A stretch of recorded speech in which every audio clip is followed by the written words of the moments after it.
2/4 বড় টাইলস লাগানো চার্জ কিভাবে নিই আমরা, এই কাজগুলো কি 12 টাকা 14 টাকা স্কোয়ার ফিট নিয়ে করা যায়, সেই বিষয়টা নিয়ে আলোচনা করবো আজ তোমাদের সঙ্গে। আসলে হয় কি, কোনো বাড়ির মালিককে যদি বলি যে এই মাল লাগানোর চার্জটা একটু বেশি, তখন বাড়ির মালিক বলে যে এগুলো তো বড় বড় টাইলস, তাড়াতাড়ি করে হয়ে যাবে, এতে সময় কম লাগবে। এগুলো সম্পূর্ণ ভুল কথা, কেননা এইসব মাল লাগানোর ঝামেলা বেশি।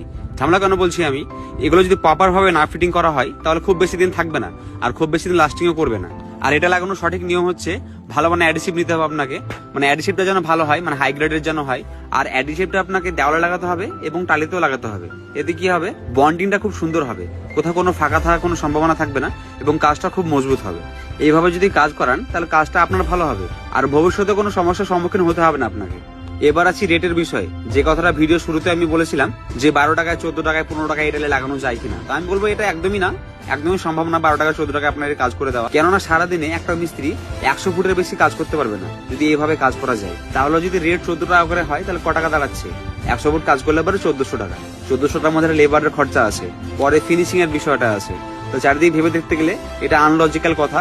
আর আমি এই বড় মাল লাগানোর চার্জ নিই 28 থেকে 30 টাকা স্কোয়ার ফিটের মধ্যে। আমার এই কাজটা কেমন হয়েছে অবশ্যই কমেন্টে জানিও। আর আমার এই ভিডিওগুলো যদি ভালো লেগে থাকে তাহলে লাইক, কমেন্ট এবং শেয়ার করে দিও। আর আমার এই পেজে নতুন হয়ে থাকলে পেজটাকে অবশ্যই ফলো করে নিও। দেখা হচ্ছে আবার নতুন কোনো কাজের ভিডিও নিয়ে।